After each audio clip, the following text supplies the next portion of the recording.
This is the Bald Noggins Report. Please like, share, subscribe, and go to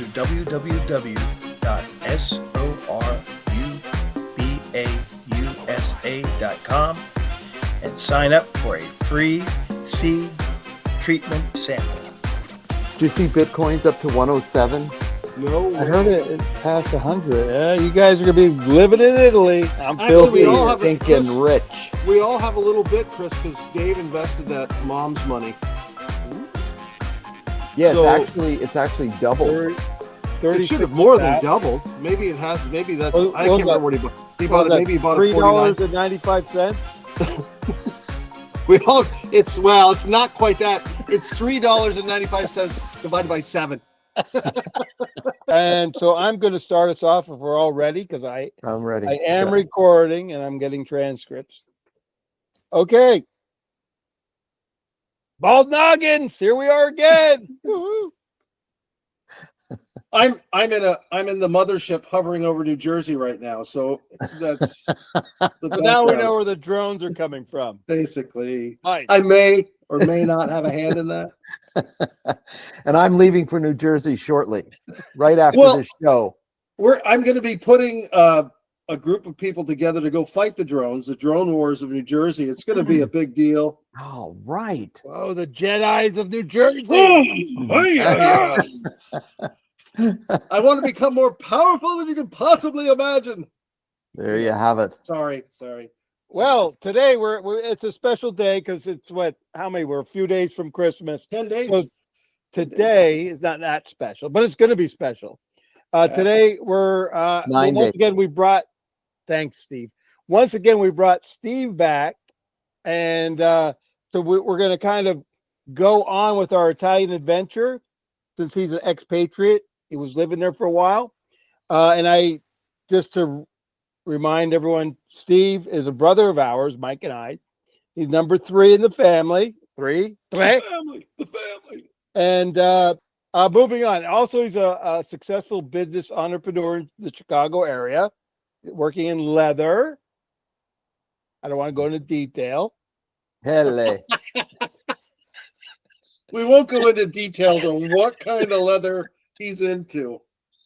You know, when But- people say that to me, I'm often thinking, what are they referring to? And then it's like, oh, okay, yeah, I get it. I do furniture. Yeah. I do Yeah. leather coats, but only ones that are outerwear. Only Right, on right. Epstein Island. Only on Epstein Island. Oh my gosh. And I want to say, Chris is so the people watching, everybody wants to watch shows put out by Special Forces retirees. And here we got a decorated, Yes, I am. Thank decorated you for your veteran. service. Yeah, thank you for your service. A That, decorated that, veteran. that was actually going to be the next. I was going to say Steve is Navy veteran, and that's Navy how veteran. he actually got into Italy through the Navy. Sent him over there Originally, for a couple years in Naples. Yeah, Yeah. Mhm. at naval base. The crazy And thing actually- was Actually, we it were was living really in Rome. fun because when I got to Naples, I actually got to see a ship. Yep. You could see them occasionally when they came in He was right next to the water when he was I know. there. Yeah, in the Navy. go And that's figure. the funny thing. You never even stepped on a ship the entire. Nope. I did. I've been on more ships than Steve, and I Yeah. wasn't even in the Navy. Is that amazing or what? That's amazing. Actually, though, I've been on a Navy ship. What? Yeah. Okay, you beat me. Well, we all did. I think we did a tour of some Navy ship. Was that when we were younger? I can't Well, the remember. Kennedy used to come into the Bay of Naples. Yeah. USS What was it? Was that the aircraft carrier? Yeah. Yeah. It was the Kennedy. I No. always thought- Was it the Kennedy? the Enterprise. He would know. The Wasn't it Enterprise. the Enterprise? Oh, that was a spaceship they used to come. Oh, that's the spaceship I'm on. Sorry. I get confused. Space, Earth, planets, it's all the same to me. Sorry. Aren't you Steve the being in funny the one? Navy. That I was. I spent trained in Great Lakes, Illinois, not far from where I am now. And then I spent 4 months training in Florida, Pensacola, Florida. Then I spent 2 years working at the Pentagon, right upstairs from the Joint Chiefs of Staff. Well, and I want to say my military service is somewhat limited, but I was a decorated, kind of a veteran. I was decorated with I wore a vest, and I was the bartender at the Chief Petty Officers Club in Naples, Italy. Were you Well, really? that is something. That is I mean, something. That's more I than saw that. the darker side of the Navy. The line they'd come anyway. They'd come into they'd get Hey. Serving veterans, serving Fun. officers of military. I Serving in can't the say Navy. that. yeah. I can't say that. It didn't last long, but I was there for a few weeks, I think. That was crazy. So anyway, The- Buon Natale tutti. Buon Natale tutti. Grazie. We're got our Christmas special going this week. I am my background is I've flown all the way to Italy just to be in front of this castle. And Woohoo! Steve is very familiar with it. Yes. Steve, take it away. Okay, shortly, actually, just literally a few days after we had moved to Italy, packed up our bags, jumped on the plane, and some friends were going to this. It's called the Christmas Castle, Castello Natale, in a little town called Limatola, and it looks just as magical in that photo. When you're going up to it, and it's like a big Christmas bazaar. I have no idea how old the castle is, but it's got some significant age. It's more than 100 years old. Where in Italy is it, Steve? Where? It's probably like halfway between where we were and Naples. Okay. It's probably like 40 minutes from where we are, maybe a little closer to Naples, probably like a suburban Neapolitan town. Right. But it's not very large, and of course it has a castle which sits up on the hill above the town, and one thing is that having lived there, we would also, before we moved there, going to Italy during the Christmas season is absolutely magical. Yeah, I'd love to go back during the Christmas. I mean, it's just, they have a way with the decorating lights, the Christmas lights, just how they do it. It's so over the top and cool, and like the way they've lit up this castle behind Chris.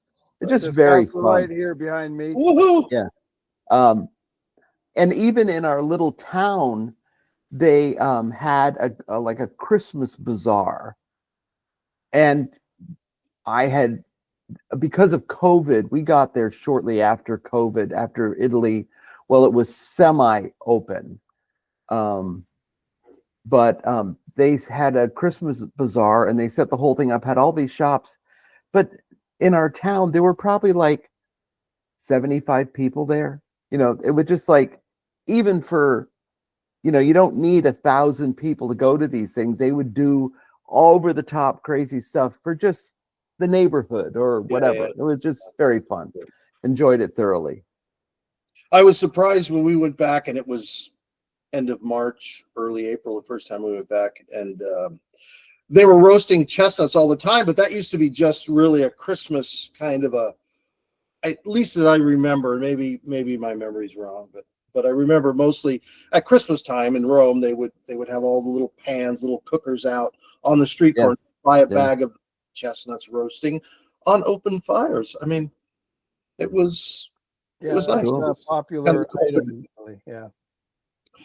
But so I was going to say, Chris, at some point there was a question on the last video, or not a question, a statement. We should address that because it was a good point. I mean, I don't agree with his assessment. The person that posted it, I'm assuming it's a man, it could have been a woman, but we should address that'd be kind of a fun thing to talk about. Yeah, it was Beadnick 6394 was the thanks for watching. We appreciate your viewership.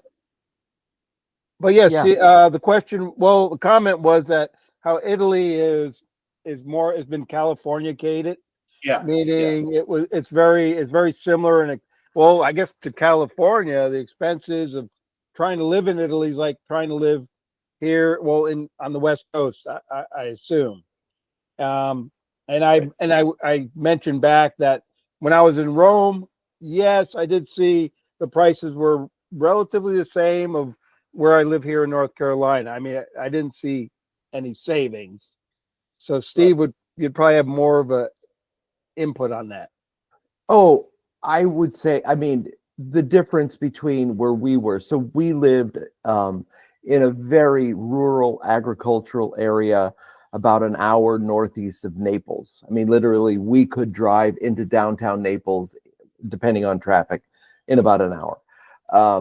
But for us, the cost of living from here in Chicago was about 70% less. Yeah. Oh, it's yeah. So, I mean, we would go to the grocery store, you know, and buy steaks and chicken and milk and eggs and, you know, very similar to the same things we'd buy here, and spend 40 euros, you know, $40. For what you probably spend 120 for. Exactly. We went up to that little market up the hill when we were in San Formonte, and Le Sorelle. That was a cute little place. You know, it was like, reminded me of the old stores that used to be in, you know, a little tiny house, like an island pond, a little tiny place. Yes. I can't remember the name, but anyway, we went up there and bought bread, prosciutto, which is like 10 to 12 bucks a pound here, was maybe $3 a pound there or less. So we went up, bought a couple, and I'm picking up a bottle of wine. At the time, the euro and the dollar were comparable. It was about the same, about $1 per euro. And I'm picking up a bottle of wine, that's just local wine. It's very good. And the lady says, "Oh, no, look down on the bottom shelf." And I look, it's the same stuff. It's from Guardia there, the area. And it was $2.50. And she goes, "Oh yeah, that's the one," you know. So very cheap. I mean, you can't get a decent bottle of wine for, you know, I mean, you can find cheap bottles of wine, but not good, you know, not good local wine. Yeah. It's very much more expensive here. So anyway, sorry. Go ahead, Steve. Please take No, I was just saying that, I mean, that's really true. And it's the quality of the groceries is literally superior, but it's very different because we did have, surprisingly, not a lot, but we did have produce from South Africa and from Egypt and from Tunisia. And it was just a little bit of a strange, you know, just where we were. But as far as groceries, the difference between eating out where we were and eating out in Rome is just like here. I mean, in Rome, you spend 100 euros easy for a decent dinner, you know, in mealtime, you know, with meat and pasta, etc. Where we were in our little town, you could get, I mean, you guys saw this, a pizza for 5 euros and an amazing, just spectacular pizza, stone wood-fired oven. You get a liter of wine, local wine, for 5 euros. And, you know, so, I mean, if you go get pizza, some wine, and a salad, it'd be like $20. So, but if you go to Tuscany, you know, which is where this guy was from that posts the comment, it's a whole different world. Yeah. I mean, everybody wants to be in Tuscany. Most of the wine that they produce in and around Guardia is sold, or the grapes are sold to the wineries in Tuscany, because they can't possibly, and they get the dollars for it. And in Guardia, I mean, they have in Guardia a bottle of Prosecco called Quid, and you can get it at the grocery store for 5 euros. And it's a really nice, and some friends of ours that live outside of London, they drive to Guardia, and when they go back, they literally fill their car with Prosecco because they can't get anything even close to that for that price. So the Prosecco Quid, is that sold here in the United States? Have you seen it? It's a local brand. I mean, even most of the wines there, they never make it over here. Just too much competition, I'm assuming. I don't know, the importing thing. We did have a friend of ours from Vancouver, Stacy, set up where she set up with the owners from Guardiense, which is one of the largest wine co-ops in Italy, and they flew with a whole bunch of wine to Vancouver, did a big wine tasting. They brought a bunch of importers. I don't know if anything happened, but they were just trying to stimulate the growth. Another thing we should mention, Steve, maybe you want to elaborate on this, but when we were there, you were telling me that everything's organic. Nothing, it's not like you're getting kind of clone food kind of a thing where clone food where they've genetically altered it, so it's just a great food. And here's the thing, when we got there as kids, the food was unbelievable to me. I mean, it was just like, and I'm sure it was for you guys, the food was just so good. Now, in the United States, they do have a lot of organic food. You can get really good food here. So it may not be like, people say how great the food is, and the food is very good. But you can get really good, well-prepared food here. But still, the food is excellent there. And it's, and you look at the Italians, they probably do. I'm sure there's people that, started to buy processed foods because it's available to them now too. But everybody's a lot thinner over there. They walk a lot more. What is that? You were with us in Guardia. All the fat people. I didn't see any fat people other than you. No, when you lost a bunch of weight. I'm just joking. I'm only kidding. No, you go to. You were looking at me. A lot of people say that. No. A lot of people say that, but, and I don't know. I've kind of done a lot of research, like you, Mike, were saying with the organic and about alternative medicine and whatever. And you can see in people, and our town is a very poor town. I mean, it's, when the house hunters came in and brought in all these, expats from all over the world buying up properties, whatever. Even when we were there over the years, I would walk down the street and I could see people, and you could tell they were malnourished. Really? I mean, they don't eat. You know what I mean? First of all, they're poor. One story, we had an Italian class and I was talking about this in the last thing, where it was Italians and English speakers, and the Italians were learning English, and it was very, very fun dynamic. But there was a woman who was about my age that grew up in Guardia, and her family had one of the little farm plots down below town, and they lived, it was like a one-car garage, and they lived upstairs, and they had one bowl, and they would cook in the pot, and everybody ate out of the one. I mean, it defies what we think of as poor. Yeah. They had not. I mean, they had some food, and they grew a lot of their own food. But after the war, I mean, even when we were there in the 70s, it was still a third world country. I mean, you guys were in Rome, and we traveled down to, Chris, you probably remember this, when we took that trip down to Sicily in April. Was it 75, 76, maybe 76? And we were in Gela, where the troops landed during World War II. So that's approximately about 30 years after the Allied invasion of Sicily, when they landed, because they landed in Licata, Gela, all along that southern edge. They came right over from Africa. It's about 100 miles.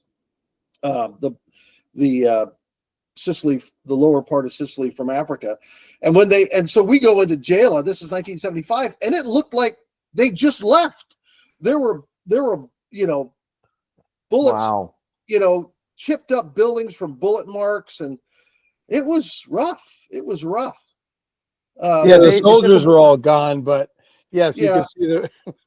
The soldiers were gone. Yes. Chris. Yeah, they had left by then. No, they were still there. But no, you're right. The buildings had the bullet holes, and you could see the evidence. Of course, the buildings are thousands of years old.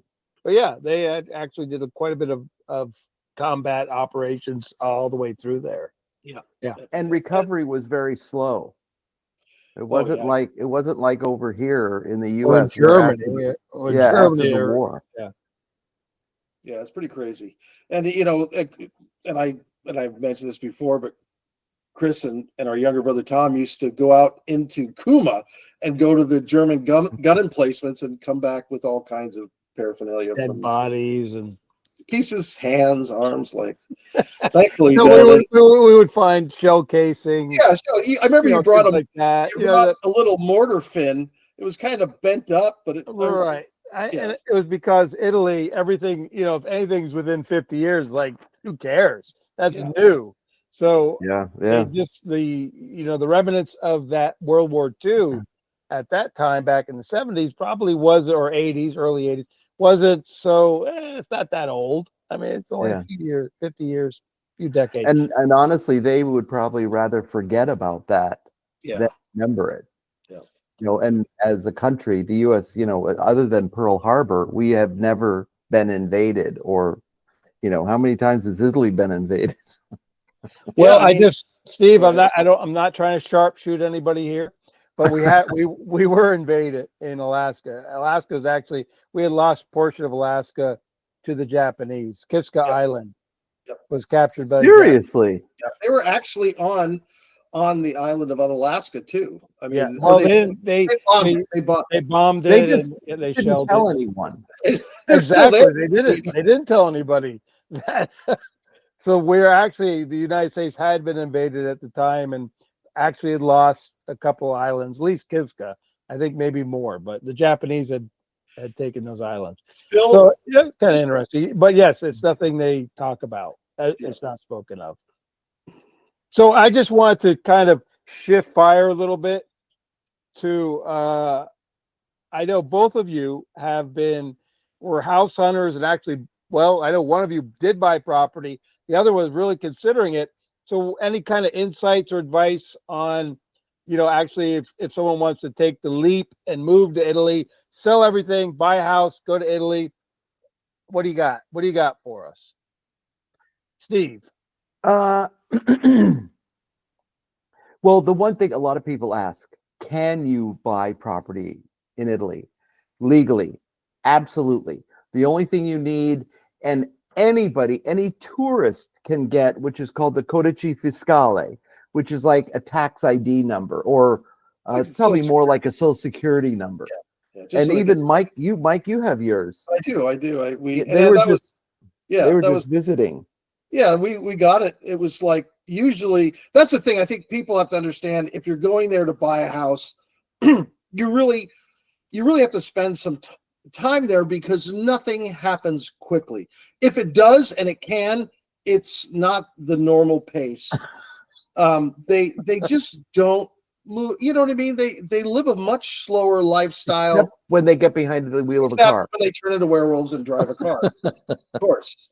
But I found the driving a lot less. I mean, when we were kids, it seemed a lot crazier, but now there's a lot more cars, so maybe you can't get away with it. Like Rome, I was blown away by the amount of traffic, and like when we lived up in Vigna Clara as kids, I mean, there were cars and people had cars, but now it's like the streets are lined with them, and that wasn't always the case when we were growing up. Yeah. Not everybody had a car, and there were buses. They had a great transit system, public transit system, but now that's changed. So, but yeah, I didn't find that the traffic was worse. Although we've got it. One of these shows, we got to tell the story of dead Dennis, and that'd be a long show. Oh, debacle. That was crazy. We'll kind of steer it back to Sorry. The houses.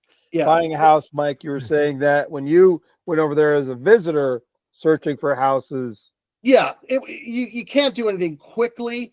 You really have to spend time because you have to connect with a notaio. You don't need a lawyer. And I know people probably would feel uncomfortable not having a lawyer. We spent money on the lawyer. We spent like $600 or $700, and it was just out the window. I mean, it was a mistake. I wouldn't. The guy did nothing. He did. So you're gonna have to have a notaio, which is basically a notary. I guess that's the way it would translate. But they do a lot more. They do the whole transaction, as Steve was saying, and you really have to line that up while you're there. and then you have to have someone that can translate. So just like here, you have to understand the document you're signing, the contract you're signing, and blah, blah, blah. So you have to have a translator and a notario. And, once you get that, but we try to do it. And when you're traveling, you're traveling, and it's just very hard to do anything. You have to be there. So anyway, that's you have to be there to harass everyone, right, to speed it up here. I mean, and our whole experience, which was very good, but it was actually very unusual, that we actually moved into our house and actually didn't even sign the documents until the end of February. So we were there 3 months. We had actually gone in, tore all this stuff up, did all this work, and we didn't even own the house. Although we had transferred money to the owners, it's just very different than here. And it was, I don't know if it was naive of us, but we did it and it worked out. And the people that we bought the house from were Americans, so there was easy, that was easy. And they came over for the signing. And then, like Mike said, we had to have an interpreter that translated everything. So we had the selling couple, us, the notario, and then the interpreter in the office. But it went pretty fast. And, they do the house inspection too, where you have to prove that it's a real property, et cetera, et cetera. But it's not difficult. And in response to the comment about everything getting so expensive in Tuscany, that is not the case in southern Italy. But southern Italy is like a different country than northern Italy. Yeah. Once you get below Rome and probably a little more south of Rome, everything changes. The whole, although in our town, because of the house hunters and because it's become a semi-popular expat community, and there's more, I don't want to say tourists, there's visitors, the prices are starting to go up, although I think most things in Italy prices are going up. We noticed that just at the grocery store, things were starting to go up a little bit, but it's still now, if you go into Naples, it's a whole different story. You go into the big cities, everything is more expensive, even at the grocery stores. And going back to what you said, Michael, there is a big sign going into our town that because it's an agricultural community, it says on the sign, we don't use there's no GMOs, there's no artificial fertilizers, there's no chemicals. And that's pretty much all of Italy. It's against the law. So now they do use sulfites in their wine, but the sulfites are a cleaning agent, if I am correct, that they use for the bottles and whatever. But it's much more pure in the organic sense. Yeah. When you go to the market, there's no GMO vegetables, there's no and I love it, like the lemons. I mean, you go from one region to another and just the lemons change. The flavor is like the Amalfi lemons are dramatically different than the lemons that you get in northern Italy or that come from Sicily. Every region, it's a lot. What's the tomato that's really popular that's grown in Naples by Mount Vesuvius? I can't remember, whatever it is. Yeah. But there's a special tomato. But the guy who owns a place says there's actually 10 times more tomatoes being sold than he actually produces, because people are just picking up the name and say these are the special tomatoes from Naples. Tomato of death. It could be. Yeah. But It's morte.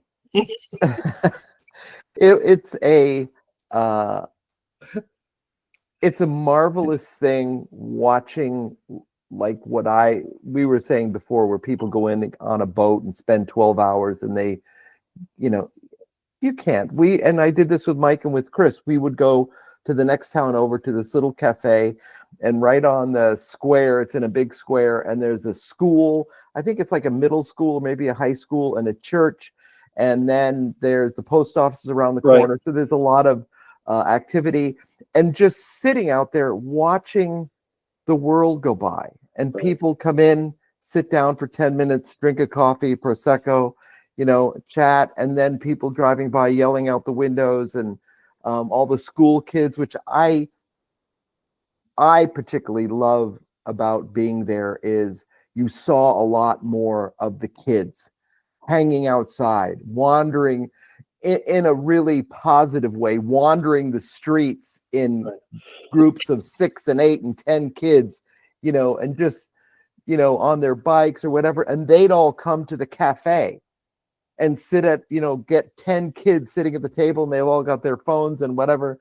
I mean, normal kid stuff, but they just lived out. I think they lived outside a lot more. Well, the weather was incredible. I mean, we were there for 2 weeks I think it was October.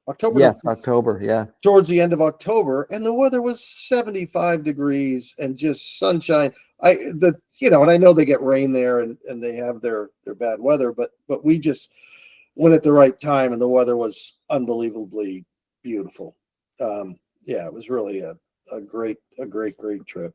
So, Steve, I just wanted to, since you did live there for almost 2 years in Guardia, southern Italy, what's the house that you lived in? I mean, how were you situated? Living well? Well, so like any place, there's a lot of different houses. We had some American friends that bought a shell of a house just outside of Guardia, and it's, what is it, 1, 2, 3, 4, maybe 4 bedrooms, 4 bathrooms, giant living room, humongous kitchen, very un-Italian. They basically made it like an American house. But we had friends from South Africa that had a very tiny apartment, no balcony, right on a busy street, kitchen, living room, bedroom, and bathroom, and maybe 8 feet wide, 10 feet wide, and then we had other friends that had a 4-story, 1, 2, 3, maybe like 4 bedrooms, 1, 2, 3, maybe 3 bathrooms, had all the appliances, washer, dryer, dishwasher. Their house had radiant heat throughout the whole house. You know what I mean? It was, but our house was 1,100 square feet on 3 levels. First level, the one thing I really liked about our house is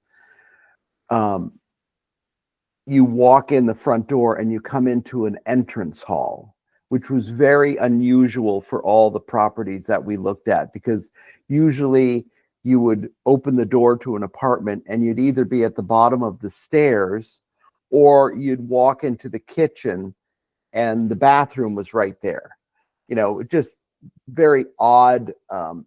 These are all, what do I want to say, in the historic center. So I don't know how they were built. There used to be animals here. So typically the animals were on the first floor and everybody lived upstairs. And so all the animals were brought in at night, just a whole, not your typical American. Right. And we have a good friend whose parents were born and raised in Guardia. They left Guardia when they got married. And our friend used to come back as a kid every summer and spend, his grandparents lived in the historic district and had lived there their whole lives. So they had the sheep and the chickens and everything was right there. He said, as a kid, he said it was absolutely miserable because they were impoverished. You know what I mean? The rooms were dark. And so they've changed the buildings to, be a little more modern, but you're still living in an old building. Our house is like a row house. It's probably about 12 to 15 feet. It's a little bit of a wedge shape with the front door on the alleyway. When you come up to our house, there's a door a little oculus window above the door, and then a window on the second floor bedroom. That's all you see on the street. The back of the house faces south and literally is on a hill, so everything is stair-stepped. So the back of our house is completely exposed. There's nothing in front of it, no trees, no buildings, and you're looking out over the whole valley. Absolutely spectacular. Yeah. And then I think originally our house was changed where they added a staircase on the second floor, and it used to be a gable roof, but they extended the roof so that they put another room and then took the roof off of the bedroom so that our terrace is actually, the floor of the terrace is the ceiling of the bedroom. And no, you can't fall through. It's all stone and concrete. But so they've changed stuff to make it a little more. Yeah. And go ahead, Chris. And I was going to say, and I'm going to just add that you no longer are going back to Italy, so the house is for sale. Yes. And we'll have in the description, we'll have how to get a hold of Steve through Facebook. If you're interested in talking about it or looking at, I'll post some pictures during the show about the house, how it looks. But yes, it's a very intriguing option if you want to move to Italy. Yeah. So, and Mike, it's reasonable. Well, the thing I was going to say is the place we were looking at was directly right next door. As you walked out the door, it was right. So you'd walk out the door. Yeah, that would have been the fun, place Mike. we were looking at was there. But the same way, it was very, very minimalist. I mean, it was a bedroom, a kitchen, and there was another, what originally was the cantico, or like the garage, or whatever you want to call the storage room, the cantico. So you go down, so you go up the stairs when you walk in the door, or you go to the right, and there was this little step down and a cantico. And what I loved was, I was telling Steve this, in a lot of these fortifications, they're ancient, this 1,000-year-old building, or part of a 1,000-year-old fortress, because this is the fortress wall, one of the walls. So I thought it could have been a murder hole, and a murder hole was it faced the alleyway, and it was tapered on either side in, and it was maybe a 10-inch, 12-inch opening. And it had enough room so you could draw a bow and, shoot either direction, because it was tapered. It may not have been that, but it just kind of looked like that. Well, Michael, hey, our house, the building that we're in, they said is 600 to 800 years old. Right. So that totally, and there's one of those little, they're not windows, just down the alleyway from us in the big house that's right down on the corner. It may not have been that. I mean, maybe but I thought originally, oh, that's a murder hole, which sounds rather imposing. Murder hole. I got a murder hole in my house. That's my man cave. But it could have been. It totally could have been, because this was when everything was swords and bow and arrows and spears. And it was kind of interesting, Steve, when you're talking about how the animals would be on the first floor and the family lives up on the next floor above. And that was the same over in the Middle East. That was the same design. So in the nativity scene, when they talk about Jesus being born in a stable, very much could have been in a kind of similar situation. The animals are on the bottom floor, then up above you have a place for the shepherd or the farmer to sleep. So it's a different, concept of, nowadays opposed to back, thousands of years ago, how people lived and how important, your stock was, your animals and everything. Right. Kept them close. It keeps you warm at night. You sleep with keeps you warm. That poop. That's right. That gives off that energy. That methane. It's hard to. Well, I wouldn't say it's hard. One of the things that made it so amazing being there, and I think I mentioned this last time, is just walking down these alleyways that were built 1,000 years ago. You know what I mean? It just, we're so mechanized, and technology has gone so far. A lot of, like, our one friend who spent his summers as a kid in Guardia, he said all of the grandmothers would sit outside in the alleyway and you never dropped a piece of paper. Everything was swept and mopped and washed, and it was just kept. Yeah.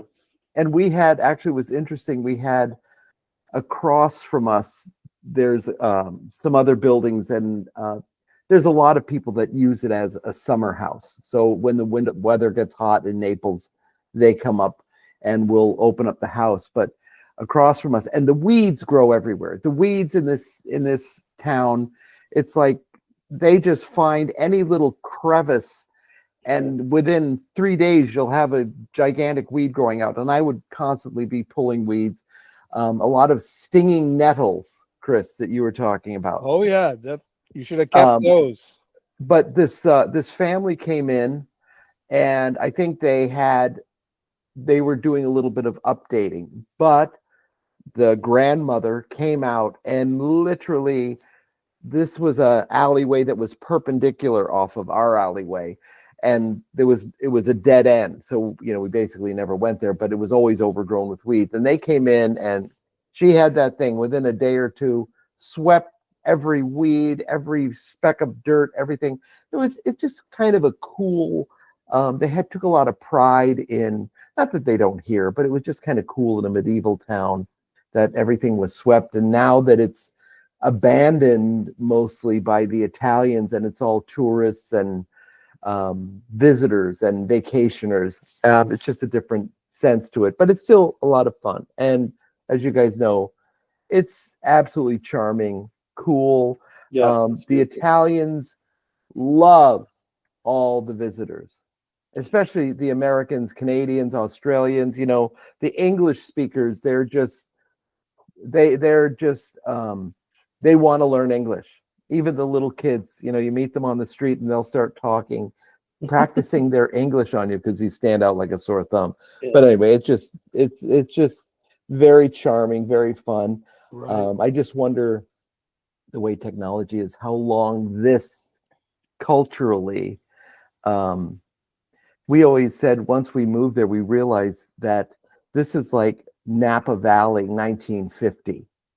It's still very rural, in a lot of ways, seemingly very innocent, but people are people. But, somebody said the last time there was a murder in town was like 1943.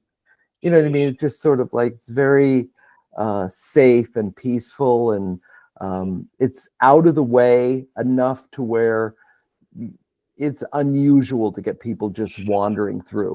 If you wanted to go somewhere and really just, there's a lot of stuff going on, and but if you wanted to go somewhere and like get away and just have a real experience of a different culture. I compared to Rome, and I loved Rome. Rome was fantastic, but I felt like this was a little bit closer to the way most Italians live.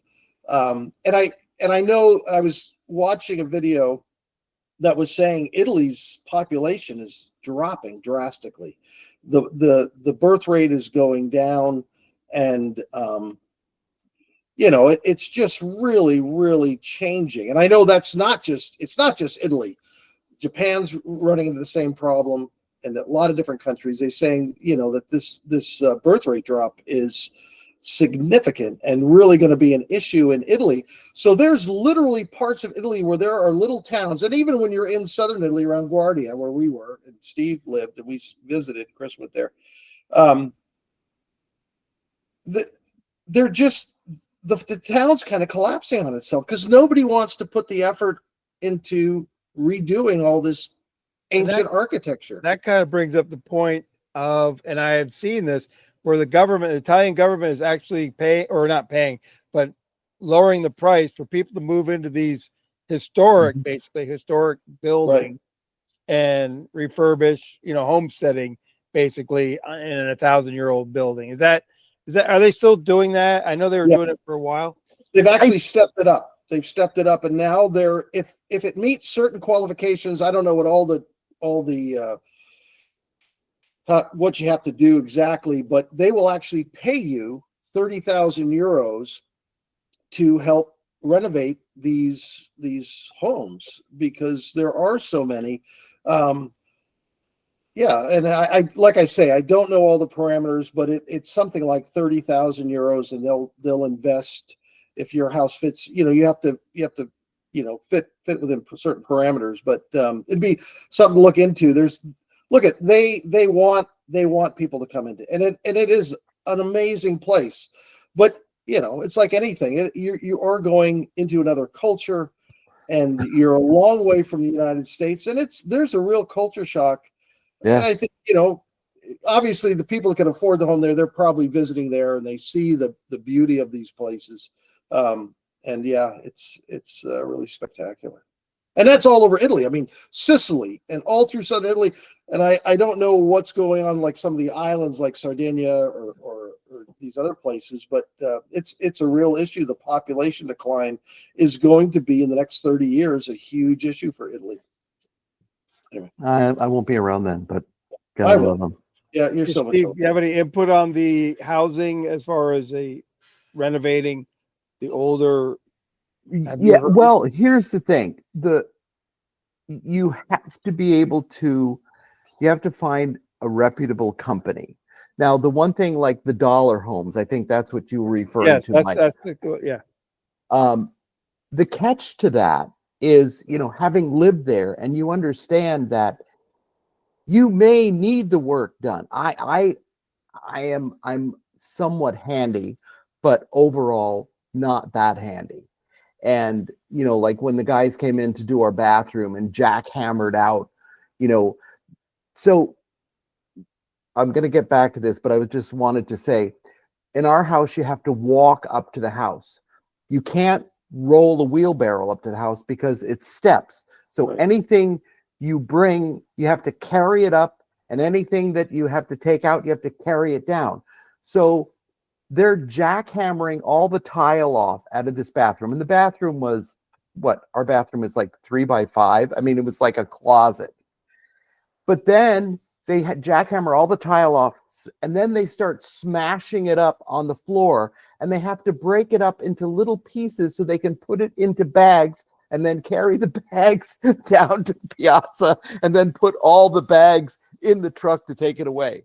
I mean, it just, Massive the logistics of it are just a completely different world. And I could never understand.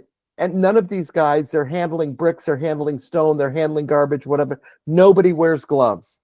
And I'm thinking it would make so much sense to have a good pair of work gloves, Anyway, but the logistics of getting people to do the work, finish the work, then getting the products that you want and that you need, it's becoming easier, but it's still challenging. So, electrical products and plumbing products, and it just, there are Home Depot type stores, but, because I'm not fluent in Italian, it makes going to the hardware store, which is one of my most favorite places in the world, a little more challenging. But it's doable. But like the dollar houses, who are you going to get to fix this house in this remote village that 12 people live in? Yeah. You're going to need roofers and plumbers and electricians and tile layers and, what I mean, painters. And it's a great idea, but unless you can bring your own workforce, you're kind of, yeah, you'd almost have to do most of it yourself. Exactly. And you can't go to the guy who built it and say, "Hey, do you think?" You could go to him, 1,000 years but he's ago. buried. He's in the graveyard. He's probably in the living room buried. Yeah. Yeah. Yeah, it's a challenge. I've watched a number of shows where guys will go in and renovate a house in Spain or somewhere. I was watching a video of a couple that were in, I think they were somewhere in central Sicily, and they renovated a house there. And you're right. I think people that jump on that, you would have to be. I would say the reason why I say that is we have a childhood friend of my wife.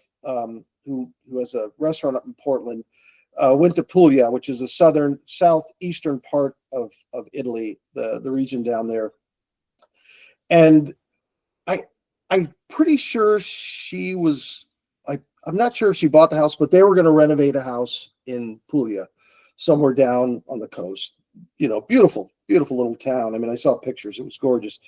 But yeah, they just finally gave up. They just said, there's, you know, what's the point? I mean, unless that's what you really love to do, it's almost like, why not just go and travel? And there's places you Stay in a hotel.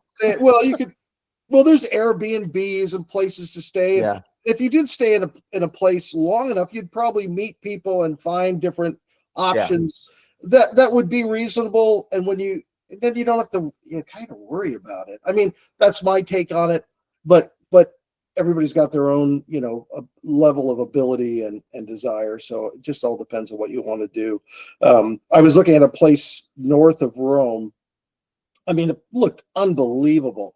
A 500-year-old house on this beautiful park-like setting. You know, from the it looked very open, very beautiful, and you know, big old house. And it was like 130,000 euros for this place. But you go inside, it's like a mausoleum. There's no windows, or there's maybe a couple of windows, but they couldn't really have windows because you'd freeze your ass off in the winter. You know, it's colder up in the hills. It's pretty cold there. And, you know, and you can't really, because it's an ancient structure. I know in Guardia, you couldn't touch the exterior of any of the buildings. Right. Yeah. According to the laws. I was thinking on our terrace, the perimeter of the terrace is a 3-foot wall. Right. And what I wanted to do was, we had some friends who had a terrace that just had a metal railing. And so when you sit on the terrace, you can have a free view. You know, it just increases your line of vision dramatically. But I thought, there is no way that I am going to get a hammer and a chisel and break out a stone and then carry it down the stairs, go through the bedroom, around the hall, down just the other stairs. The side. Yeah. Onto my neighbor's roof. You know what I mean? Just the logistics of a seemingly simple little thing. Do it at night with a catapult and throw the stone. No, just shoot it towards Solopaka. Those Solopakans. Anyway, but it just it's right. You have to think of the logistics of the whole situation beyond. Hey, I'll just go to Home Depot and pick up a bucket of cement or whatever. Right. Exactly. I mean, and so when we were doing that when they were doing the tiles, they're carrying up, the buckets of mortar from the piazza, and then they're carrying, the washing machine and the stove. So we bought a new stove, and we say, we're telling them 45 gradini, meaning 45 steps up to the house. And the guy comes in a van. Our stove is a 36-inch stove with an oven and burners and everything. And he's alone. And he doesn't have a dolly. And I'm thinking, it's a good thing I'm here. I'm glad I'm not an 80-year-old woman, because I don't know how the hell he'd get the stove up to the house. But so anyway, we carried the thing up. But it just, you have to think like you have to think like the Flintstones whenever you do an operation there. Exactly. But it's a blast. It's so outside of any, we've lived in the suburbs for 40 years, and it's amazing. It's inspiring. It kind of blows your mind on a regular basis, just how cool it is, and the beauty of it, and the people there, and the food and the wine. And this is the fun part. One of the big stories that we always tell people that most people have never heard of is a little vineyard, not a vineyard, a winery, just 5 minutes outside of our town, actually in the next town, Castel Venere. And when you pull up to the wine store, it looks like a gas station, because there's 5 chrome gas pumps in front. Look like gas pumps. Yeah, this is so fun.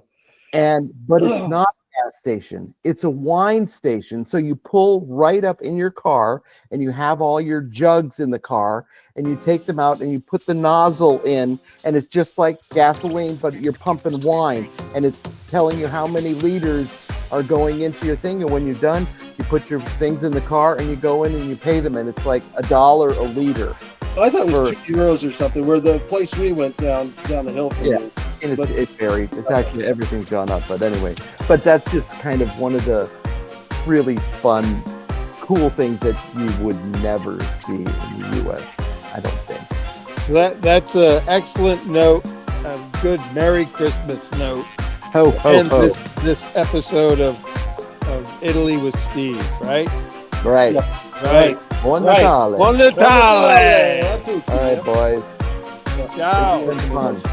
Say hello to everyone in the mothership for me, Mike. I will.